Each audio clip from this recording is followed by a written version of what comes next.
اعوذ باللہ من الشیطان الرجیم بسم اللہ الرحمن الرحیم معزز ناظرین و سامعین السلام علیکم۔ یہ کہانی پنجاب کی کہانی ہے۔ ایک شخص تھا، کچھ تھوڑا بہت پڑھا لکھا تھا، لیکن حالات مشکل سے گزر رہے تھے۔ کبھی کھانے کو مل جاتا، کبھی کھانے کو نہ ملتا۔ حالات تنگ تھے۔ حالات سے تنگ ہو کر وہ ایک حکیم کے پاس چلا گیا۔ کچھ دن اس کے ساتھ رہا اور کچھ دوائیوں کے نام یاد کر لیے، کیونکہ گھر میں تنگی ترسی تھی۔ حکیم بھی نو آموز کو، نئے آنے والے کو کچھ نہیں دیتے۔ اس نے سوچا کیوں نہ میں خود سے اپنی دکانداری شروع کروں۔ لہذا وہ گھر آیا تو اپنی بیوی سے کہنے لگا کہ میرے لیے ایک بڑی سی پگڑی تیار کر دو، میں خود سے اپنا دواخانہ بناؤں گا اور چلاؤں گا۔ اس کی بیوی نے کہا، ارے شریف آدمی، بس کرو، تم کون سی حکمت پڑے ہوئے ہو کہ تم حکمت بنو گے؟ لوگ تمہیں ماریں گے۔ جب تم لوگوں کو دوائی دے کر مارو گے تو وہ تمہیں ویسے ماریں گے، تم اس کام میں نہ پڑو۔ لیکن وہ شخص کہنے لگا، میں نے فیصلہ کیا ہوا ہے کہ میں اب یہی کام کروں گا۔ چنانچہ اس نے اپنا دواخانہ، اپنا مطلب کھول لیا اور وہاں بیٹھ کر کام کرنے لگا۔ اس نے ترکیب یہ لائی کہ وہ ایک ہی قسم کی گولیاں بنا دیتا تھا اور ان کو مختلف رنگ دے دیتا تھا، اور جو شخص آتا تھا اس کو وہی گولیاں وہ دے دیا کرتا تھا۔ خدا ہی قدرت دیکھو کہ اس سے شفا ہونے لگی اور لوگوں کو آرام آنے لگا، اور وہ کافی پیسے کمانے میں کامیاب ہو گیا۔ ایک دن وہ کہنے لگا اپنے گھر والوں سے کہ ہم ایک بڑے شہر میں چلتے ہیں، وہاں جا کر مطب بنائیں گے اور اس سے ہمارا کام اور بھی اچھی طرح سے چل جائے گا۔ خدا ہی قدرت دیکھیے کہ جب انہوں نے رات کو یہ منصوبہ بنایا تو صبح صبح ان کا دروازہ کھٹکھٹایا گیا۔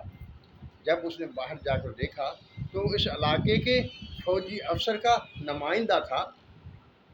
وہ کہنے لگا کہ ہمارے صاحب کے درد ہو رہا ہے اور اس نے آپ کو بلایا ہے، آپ چلیے۔ وہ اسے اپنے ساتھ لے گیا، اور جب اس کو آتا جاتا تو کوئی چیز تھی نہیں، وہ جانتا تھا کچھ نہیں تھا، صرف قدرت کے سہارے پر چل رہا تھا۔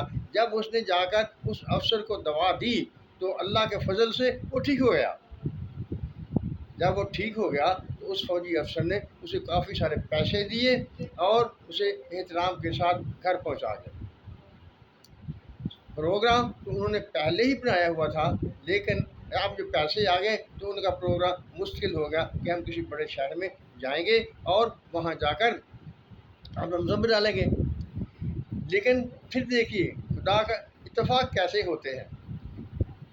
اسی شام کو اسی افسر کا جس کا اس نے علاج کیا تھا، اس کا نمائندہ یا اس نے سپاہی بھیج دیا اور کہا کہ آپ تیاری کر لیں، کل ہم صبح آگرہ چلے جائیں گے اور وہاں جا کر وہاں ہم رہیں گے اور تم کو بھی ہمارے ساتھ وہاں رہنا ہوگا۔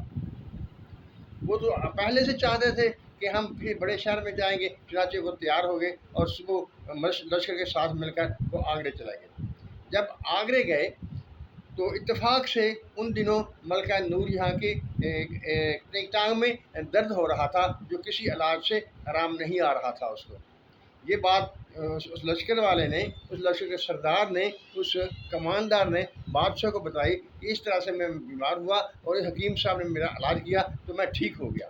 تو بادشاہ نے اسے حکم دیا، اسے کہا کہ اس حکیم کو بلا کر لاؤ تاکہ وہ ملکہ کا علاج کر سکے۔ قدرت کے نظام کے عجیب سے رنگ ہے۔ جب وہ اس نے حکیم صاحب ادھر گئے، انہوں نے دیکھا تو انہوں نے اس کا فصل کیا، اس کا خون چلا دیا۔ جب خون چلا دیا تو وہ ملکہ بالکل ٹھیک ہو گئی۔ جب ملکہ ٹھیک ہو گئی تو بادشاہ نے اسے ڈھیر سارا انعام و اکرام دیا اور اس کا نام بہت بڑھ گیا، مشہور ہو گیا وہ علاقے میں، وہ حکیم صاحب بڑے قابل ہیں۔ اتفاق سے کچھ بادشاہ کے جاننے والے لوگ جب بادشاہ سے ملے اور انہوں نے اس حکیم کی بات سنا تو وہ کہنے لگے، یہ تو کچھ نہیں جانتا، یہ تو کوئی حکیم نہیں ہے، آپ نے اسے حکیم بنا دیا ہے۔ بادشاہ سلام نے کہا بھائی اس نے میری ملکہ کا علاج کیا، اس عورت کا علاج کیا، وہ تو بالکل ٹھیک ہو گیا، وہ تو کامیاب حکیم ہے۔ وہ کہنے لگے دیکھیے آپ ایسے کرتے ہیں، کچھ سوال تیار کرتے ہیں اور وہ سوالوں سے پوچھیں گے، اگر وہ ان سوالوں کا جواب دے دے تو ہم بھی مان لیں گے کہ وہ حکیم ہے، اگر وہ سوالوں کے جواب نہ دے سکا تو پھر تو آپ کو ہماری بات پر اعتبار کرنا پڑے گا۔ لہذا بادشاہ سلامت نے حکیم صاحب کو بلایا اور ان سے بات چیت کی کہ یہ لوگ آئے ہوئے ہیں، یہ کہتے ہیں کہ یہ حکیم نہیں ہے، حکمت نہیں جانتا، لہذا کچھ سوالوں کے جواب ہیں جو تم دینے پڑیں گے۔ وہ حکیم صاحب بلکہ اگرچہ ان پڑھ تھا لیکن چلاک تھا، اس نے سوچا کہ اگر انہوں نے مجھ سے سوالات کیے تو میں تو پھنس جاؤں گا۔ اس نے کہا ایسا نہیں، دیکھیے آپ کے ہاں شفا خانے تو ہوں گے، اس میں مریض بھی ہوں گے، اگر میں تمہارے سوالوں کے جواب دوں گا تو وہ تم سمجھ نہیں سکو گے، لیکن اگر میں مریضوں کا علاج کروں گا اور وہ ٹھیک ہو جائیں گے تو آپ کو ثبوت مل جائے گا کہ میں ایک حکیم ہوں۔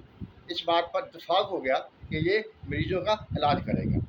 چنانچہ ایک شفا خانے میں اس پروگرام طے ہو گیا کہ فلاں شفا خانے میں تم مریضوں کا علاج کرو گے۔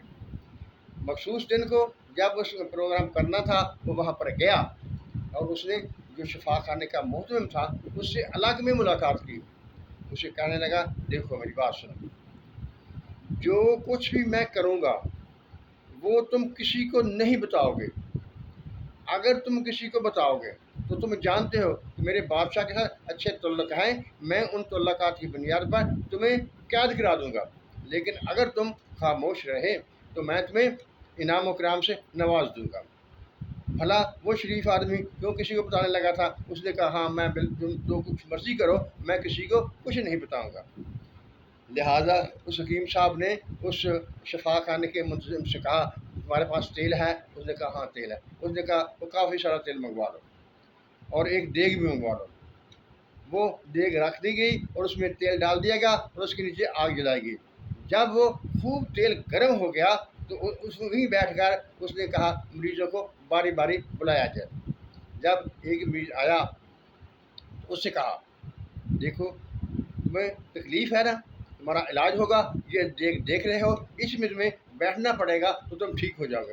جب اس نے دیکھا کہ تیل اتنا گرم ہے اور اس میں مجھے بٹھایا جائے گا تو وہ تو کہنے لگا میں تو بالکل ٹھیک ہوں، بس تھوڑی سی کسر، میں تو ویسے ہی آیا ہوتا۔ حکیم صاحب نے کہا بھائی اگر تم ٹھیک ہو تو کوئی بات نہیں، چلے جاؤ، لیکن باہر جاتے ہو تم یہ کہو گے کہ میں بالکل ٹھیک ہو گیا ہوں، میں بالکل ٹھیک ہو گیا ہوں، حکیم صاحب کے علاج سے میں ٹھیک ہو گیا ہوں۔